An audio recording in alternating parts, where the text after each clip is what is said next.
mastering your market and knowing your cost per mile, you can now begin to pick the trips that are right for you. The question is, what trips are right for you? Well, let me show you the trips that I take and the ones that I decline, and I'll show you my criteria and how I do it. When picking a trip, you want to know what that trip is worth. Also, you want to set some parameters, guidelines, like I only take trips with 5-star passengers or whatever it might be. You definitely want to get to the right spot, go to the right neighborhood where the surges are, whatever it is that you want to take trips from, and only go to neighborhoods and locations where you know additionally surges happen or anything like that. You definitely want to avoid neighborhoods, not necessarily just because they're bad or crime neighborhoods, but because there aren't profitable trips coming out of that particular neighborhood. And of course, undoubtedly, you want to decline unprofitable trips. Never, ever take a trip that you're going to lose money on. Now, to me, I heavily weight and measure time. Now, I've already come up with this idea of what's my cost per mile, but when it comes to accepting or declining trips, personally, I just don't look at the miles. The reality is, I just can't calculate it fast enough. So for me, I measure time. And let me show you how I calculate why time matters. But more importantly, why do I even care about time versus miles? In the basics of it, to me, I value my time. I could be doing rideshare, or I could be making videos, or I could be working with a client, or I could be spending time with my kids. So time is the thing that I focus on. What can I be doing with my time? And I choose to be doing rideshare with my time, so I measure time. The miles are cost, and that doesn't mean they don't matter. I just showed you that cost per mile is a very important metric. But again, that's just a metric to track costs, not to evaluate what's worth it or not worth it. And again, this is for me. This is how I do it. So how do I value and measure a ride? I look at the base fare. Then I add in my average tip per trip. I average the bonus per trip. I minus out the costs, and that gives me my profitability. And then I calculate a profitability per hour. Let me show you. Here's a $17 fare. And that's the base fare. Now, how do I come up with an average tip? Well, it's pretty easy. Look at this week right here. I had $124 in tips. I had 43 trips. That means if I were to take all my trips, 43, and divide it by the number of tips, my average tip per trip that week was $2.89. Well, the reality is this. My actual average tip over the last year is about $1.95 per trip. Let's just say $2 to keep it even. So every single trip that I take, on average, I'm going to get about $2 in tips. Now, I don't get a lot of bonuses with Uber. I do get a lot with Lyft, but for now, I'm just going to talk about Uber. The only bonus that I have right now is my EV bonus. So I get $210 for 200 trips I have to complete within a month. And so it kind of works like a quest. That means $1.05. So that means basically for every single trip that I take, I'm going to get $1 in bonuses. Looking at this $17 trip, I'm going to get $1.95 in tips. I'm going to get $1.05 in bonuses. And now I have costs. It's 24.5 miles at 23 cents per mile. So $5.64 in costs. That means my profitability is $14.68. To calculate my profitability per hour, you take the $14.68, divide that by 35 minutes. That gives me a profitability of 42 cents per minute. If I multiply that by 60, it gives me $25.17 per hour. That's what I make in profitability per hour on this $17 trip. That's how I know what a trip is worth, at least from an accounting perspective. The $17 trip is what we're going to call the red trip. Here's a blue trip, and here's a green trip. It's a $39 base fare and a $7 base fare. Again, adding the $3 give or take for the tips and the bonus, minusing costs. The $39 one has a $13 cost, and the $7.82 one has a $1.24 cost. That gives me $29 in profit or $9.58 in profit.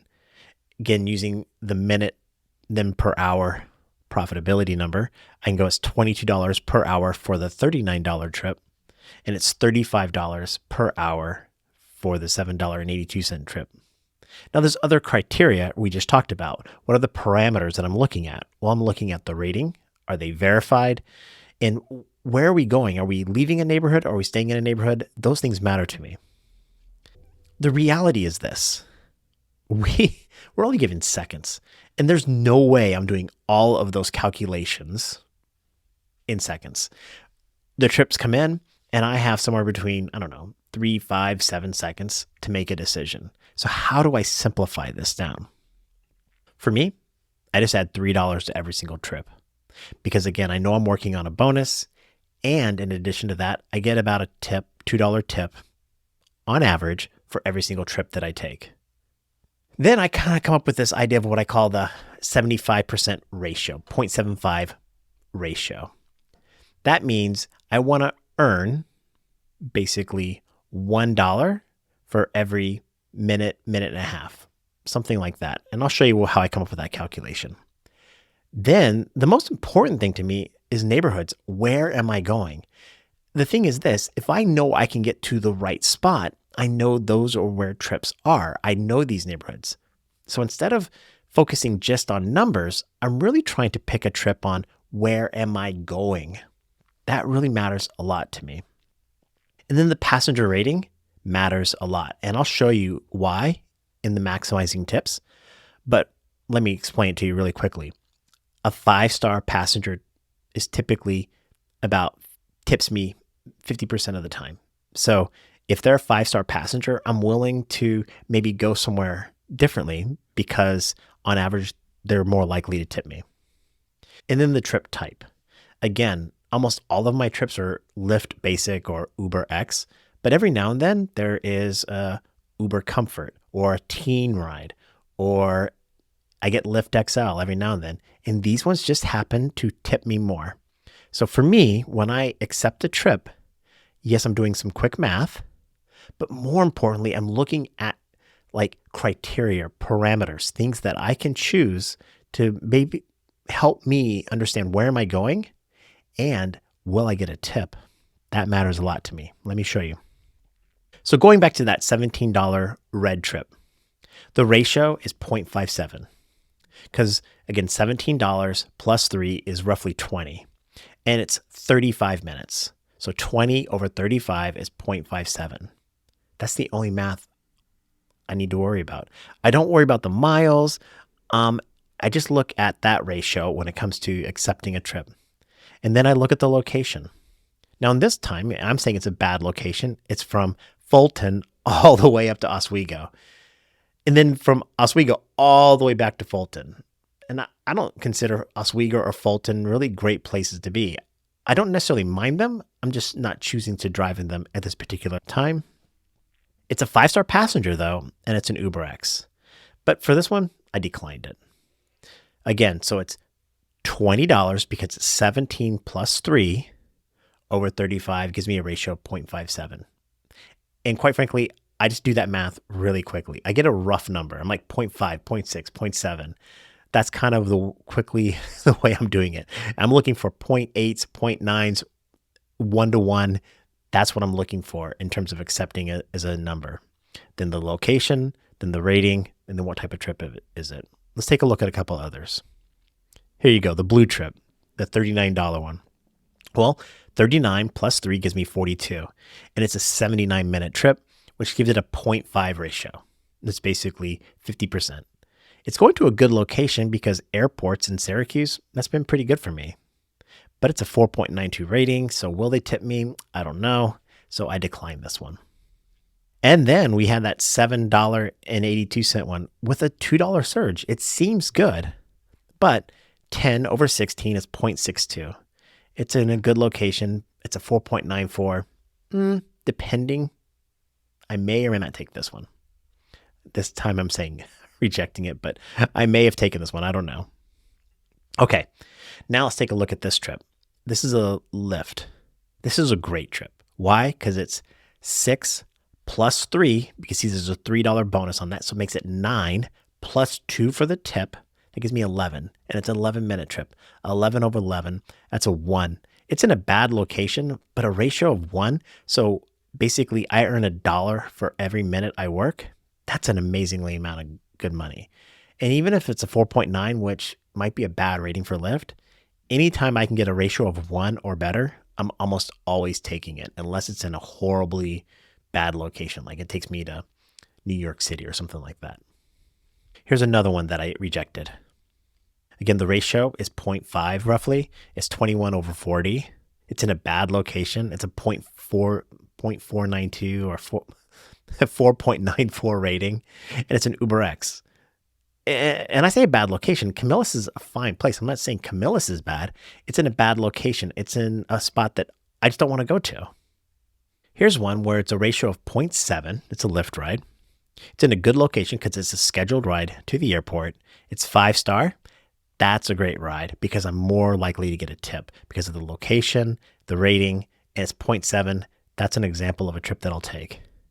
Here's a great trip, and I love these short trips. Down in Ithaca, it's a 7 over 7, 1.0 ratio. I love that. It's in a good location, and even though it's a 4.89, it's so short. It's 7 minutes. I can take trip after trip after trip like this and make really good money. So here's an interesting trip. It's 15 over 24, so 0.62. So that's not a very good ratio. Also, it's a 4.77, so it's probably not the greatest passenger. It's also just UberX. There's nothing else special to it. The passenger's not even verified. But it's to a good location. And let me explain this. I show you the whole map on this one. I'm up in this place called Dryden, which is a town of about, 500 people, maybe 1,000 people. It's this super small town. I'm way out in the middle of nowhere, and I want to get back to a good location, a good neighborhood. It takes me back to Ithaca. So I could deadhead that and not get paid anything, or I can take this trip and get guaranteed money back to the place that I want to go. So I took it. Here's an example of declining rides, knowing that a good ride is sitting out there. I had 3 of these trips in a row, $55, $49, $48, and the ratio was 0.7, 0.6, 0.6. And they're to a good location. It's going to Syracuse Airport. The ratings were okay, 4.94, 5, 5. It was a comfort ride. But here's the thing that stood out to me was there was a surge attached. All right. So a $6 surge on one and a $6 surge on another. That was interesting to me. And what does that mean to me? That means there's a surge in that area, in that neighborhood. So if I just decline these rides, I know I'll get a shorter ride with a surge attached. And sure enough, here's a trip, a 1 ratio, 4.93, and I stayed in that surge zone. 8-minute trip, $8. I take that trip all day. Okay, so that's a lot of trips and a lot of things. I'm not saying these are the trips you should take. I just wanted to show you how I consider taking things. You probably don't drive in Ithaca or Syracuse or even New York. You're off in California or wherever you might be. The point is this. To pick a trip, you need to know what a trip is worth. You need to know your criteria. What is it that you are picking and choosing trips based upon? You should not be in the business of just taking whatever comes in. And the real experts of the world, the people that I trust, will call that, being an ant, just taking every single trip. They have a high acceptance rating. Now I have a high acceptance rating, but that's because I drive in a very small city and I get a lot of trips that I like. But the point is, I have a plan. I have a strategy. I'm taking trips that I want to take based upon the criteria that matters to me. You should have the same criteria just for you too. Now, what is my current overall strategy when it comes to trips? The reality is right now, I'm taking a lot of reservations. About a year ago or 2 years ago, I was sitting in college towns like Ithaca or Syracuse or Binghamton and just parked and taking the shortest trips possible with college students. There were surges. It was great. But those cities have been saturated with drivers. So the surges, if there are surges, are definitely way down from what they used to be. So for whatever reason, Uber has been giving me a lot of reservations, big, long rides, at least long rides for me. And here's an example, a $79 comfort reservation, and it's going to take me roughly 74 minutes. Now I have to get to Ithaca by 3 a.m., which means leaving my house at 2 a.m. But I can use that reservation to kind of plan the rest of my day. I can make good money on that one trip, take a couple more trips around the Syracuse airport, and that's pretty good. So I'm looking for reservations with a ratio of 1 or even 2 sometimes. Sometimes they're 3. They're really good. I'm looking for airport runs. I'm looking for 5-star passengers. I like comfort reservations. I like pet reservations. I like teen reservations. Any type of additional criteria they can add onto that reservation is more of an opportunity for me to get a tip. And then again, I just take short trips after I drop this person off, or maybe before I drop this person off, whatever it might be, wherever I take. That's my current strategy. The bottom line is this. We just have to have a strategy. We have to have a plan. We can't just take whatever trips come our way, because these apps are gaming apps. They're designed to trick you into doing what they want you to do. And that doesn't mean they're designed to screw you over per se. But if they can make more money off of you taking bad trips, trips that aren't the best for you, then they'll do that. So set your own criteria, whatever it might be. If you want to use the ratio plan like I use and focus on neighborhoods, maybe, I know there are drivers out there that sit parked for hours at an airport or in a neighborhood waiting for a big $10, $20 surge, or they're going to sit at the airport hoping for a $100 or $200 ride. That's okay. I have no problem. There's no bad way to drive as long as it's your intent to drive that way. Don't drive the way the apps want you to drive. Drive the way that you want to drive. So by mastering your market and now picking profitable trips, you can really increase your profitability from here up to here. The final step, maximizing tips, that's how you're going to peak out your revenue and profitability.